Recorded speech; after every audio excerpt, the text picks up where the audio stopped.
that I have put in quite a bit of value and I'm pretty okay with the proportions.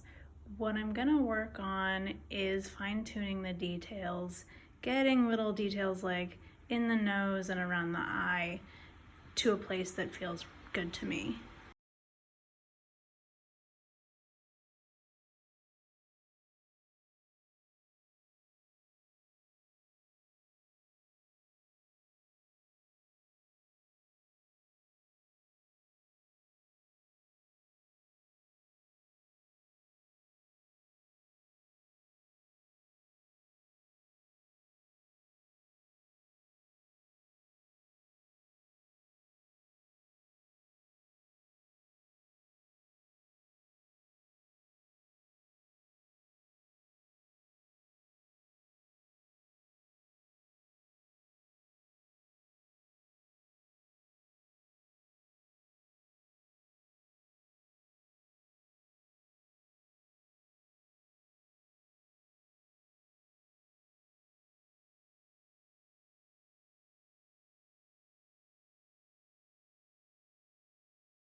Okay, so now that I'm at this stage, what I'm gonna work on is fine-tuning the details, and that's gonna involve me lifting some of the paint off of the page and adding a little bit more depending on how I see it matching the original.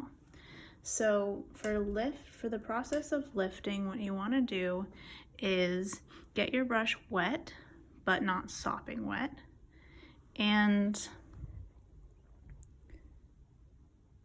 gently touch it to your page, rinse your brush off, dry your brush off a little bit, and what you're trying to do, I lost my spot, what you're trying to do is lift the paint off the page entirely. You're not just pushing the paint to a different part of the paper, you're actually trying to take it off with this upward motion, and then you dab it off, rinse your brush, dab it off, get that pigment off the paper entirely.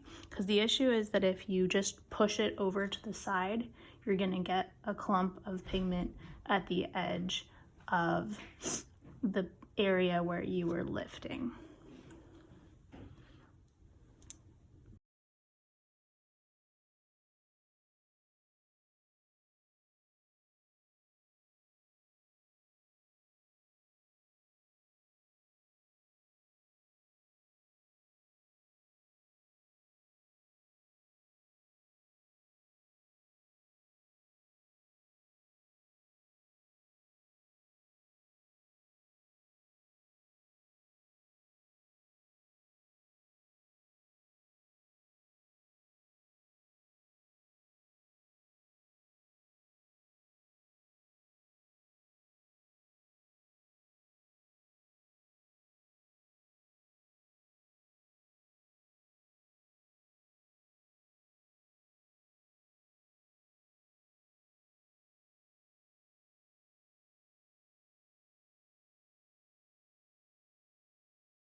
So if you want really opaque watercolor paint, one of the things you might consider doing is reducing the amount of water that you mix into the paint. So if you have a little palette like this, the ratio of pigment to water would go way down and you'd have like kind of a paste.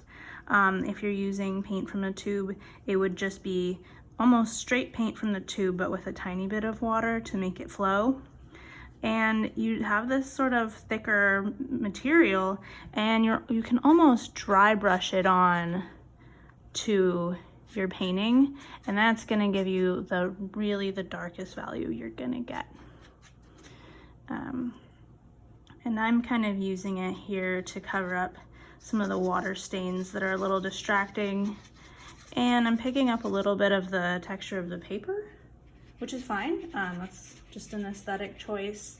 I think it's gonna kind of give me some of the grainy quality that I see on the record cover. And it's also just gonna give me some darker values as well.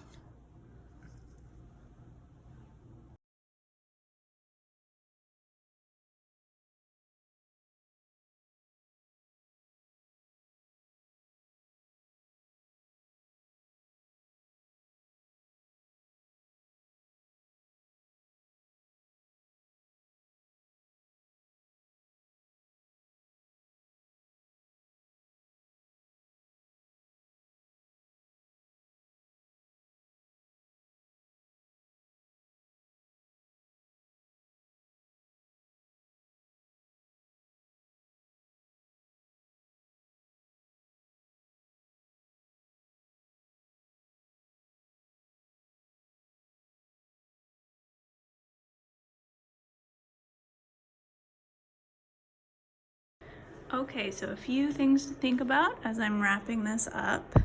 I had a little weird pooling issue with some of the paint, giving me some of these like paint edge textures, and so what I've been doing is kind of taking my paint and moving it across the page in a way that would reflect the movement of the hair. So in case the brush strokes are visible, they make sense, you know, they're believable. Oh, well, it could just be Joni's hair. You know what I mean? Even though the hair itself is not very visible in the album cover, I want my brush strokes to kind of reflect something close to reality. Another thing is that because I started running out of the two blues that I've been using, I started using different blues, and you can kind of see that. You can kind of see like the painting's a little bit more dynamic, but it's also getting to be a little hectic. And I think one of the things that we have to think about is, when is a good time to just stop and let it be what it is and not overthink it too much? I mean, at a certain point, you can't really add more paint unless it's a completely like dry brush situation. So I've been trying very carefully to add paint on top of what I have to keep it smooth, but I run the risk of, as I'm carefully adding more pigment, I run the risk of accidentally removing some and creating weird splotches. So sometimes it just makes sense to stop and let it be what it is.